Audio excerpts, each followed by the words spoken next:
The most dangerous lie told to women over 60 is this: marriage will rescue you from loneliness, when sometimes it is loneliness that quietly pushes you into the wrong marriage. My name is Monica. I am 84 years old, and I am not here to scare you. I am here to respect your life, your sacrifices, and your right to think clearly before you hand your peace to anyone.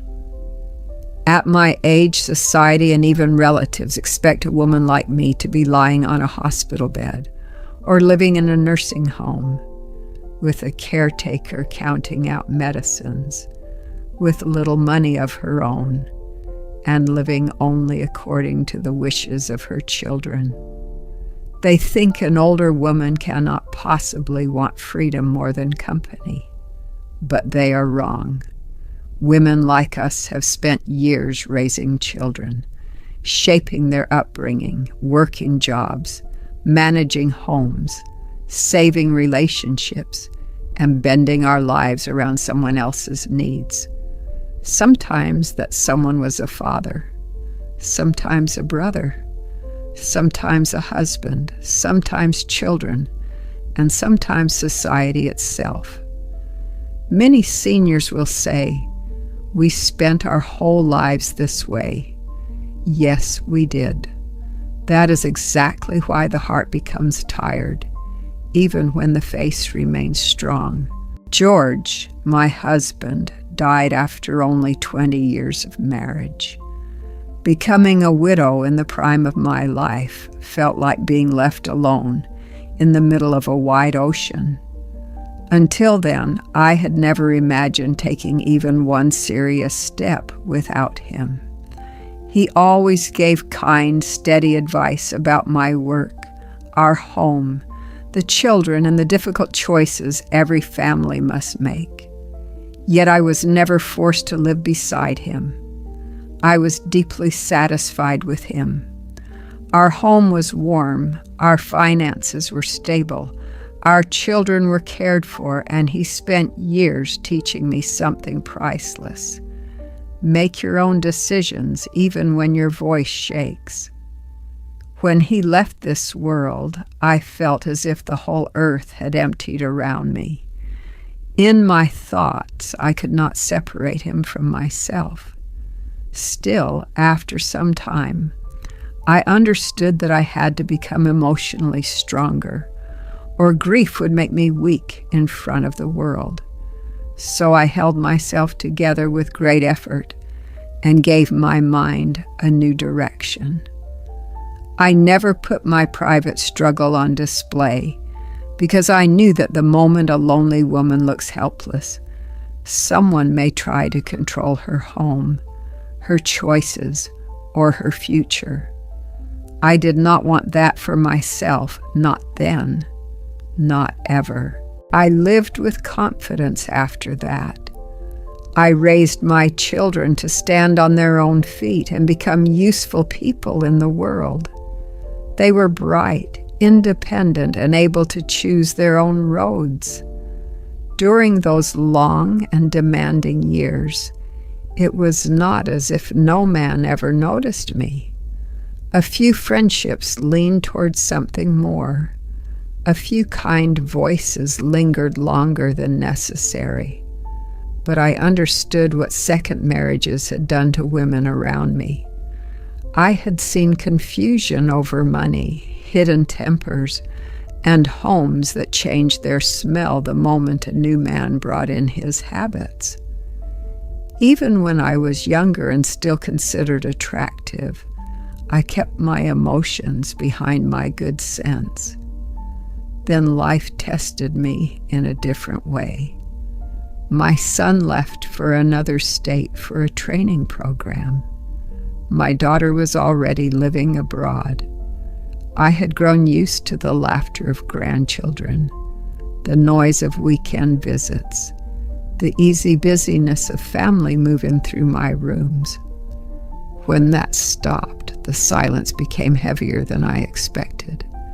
That was when Michael slowly entered my life, and without my noticing it, into my Sundays too.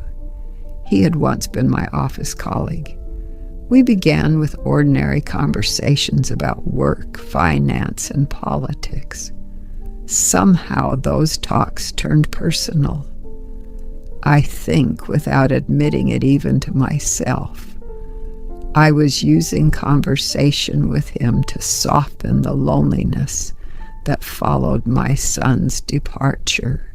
Michael respected me in ways that were easy to trust. His wife had divorced him years earlier, and he had no children.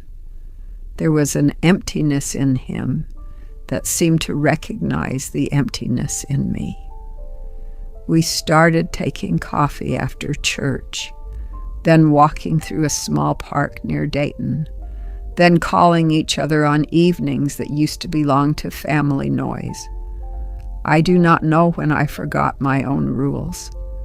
I only know that one day he asked me to marry him, and for the first time in my life, emotion rose faster than judgment. I said yes before my mind had fully arrived. For a few days I felt happy, but it was a strange kind of happiness, almost borrowed, as if I was acting inside a story other people would approve of. My son felt relieved. My daughter said she was glad I would not be alone. Friends from church smiled as if a problem had finally been solved. Yet inside me, something stayed restless. The joy did not settle in my heart. It floated above it. Then, 15 days before the wedding, when my children were preparing to come home and everyone around me was celebrating the decision, the fever of emotion finally cooled. My mind looked far ahead, farther than romance, farther than a wedding dress, farther than kind words. And what I saw was not comfort.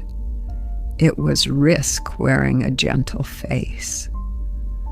When I told people I would not go through with it, they stared at me as if I had broken a holy law. They begged me to rethink it. Some church friends whispered that I had lost my mind. One woman said, "Monica, a good man at this age is a blessing you do not throw away." But I was not throwing away a blessing. I was protecting a life I had rebuilt with difficulty. That was my first reason. After George died, I made my life my own again. I found my rhythm, my quiet, my way of deciding small and large things without fear. I could not step back into endless adjustment and disappear inside another person's routine. My second reason was just as strong. I was no longer used to leaning on anyone.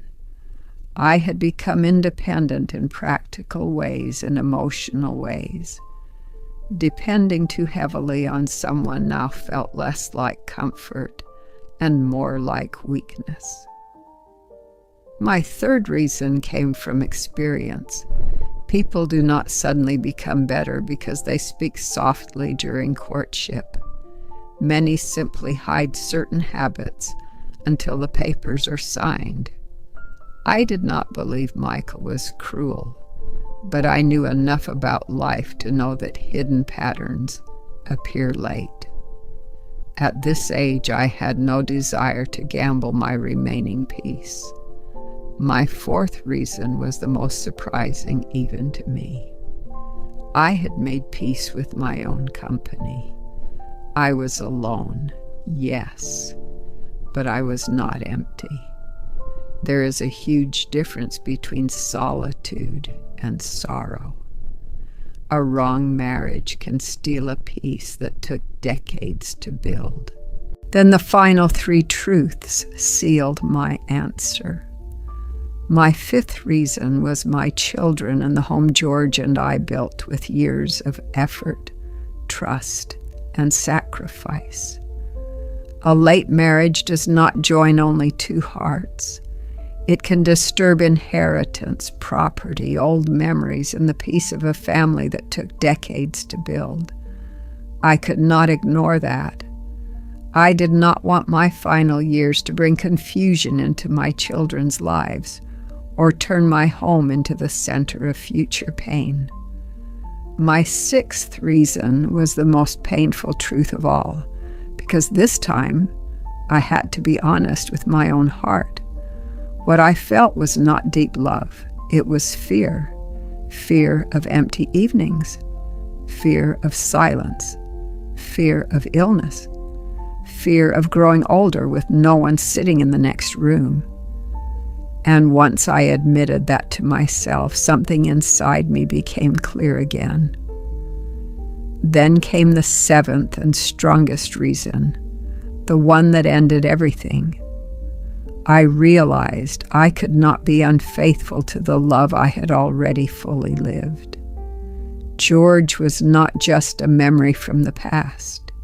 He was still part of my strength, my judgment, my values, and the woman I had become. I did not need another marriage to prove that my life still had meaning. I had already lived a complete love. I had already known loyalty, warmth, companionship, and respect. When I finally told Michael that I could not marry him, the silence on his face was harder to bear than tears. He looked deeply hurt. For a few moments, he said nothing at all. Then he asked me in a low voice if I had only been passing time with him. That question pierced me because I had never meant to deceive him. I told him the truth as gently as I could. I said, "Michael, you are not the mistake. My confusion is the mistake. You came into my life at a lonely time, and your kindness gave me comfort.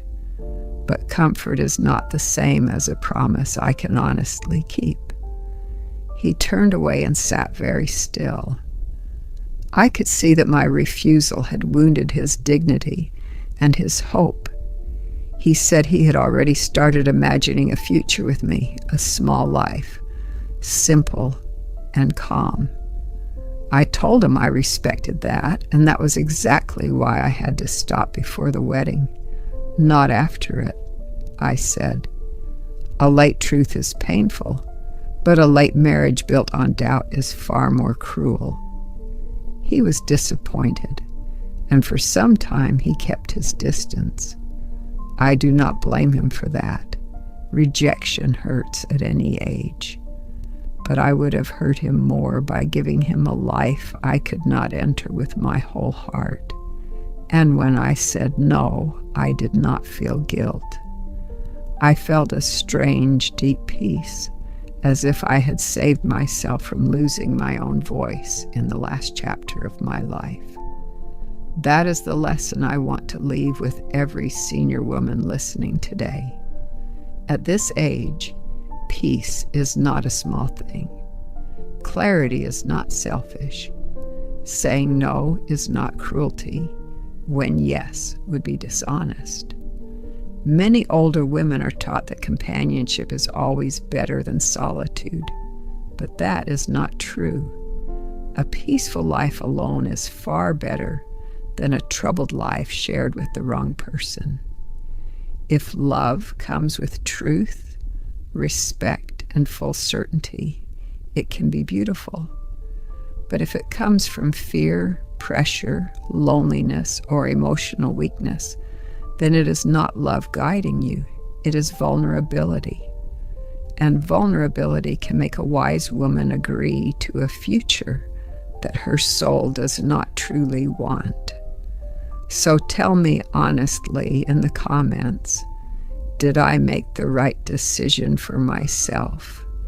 And if you have ever chosen peace over pressure, share this story with another woman who may need the courage to do the same.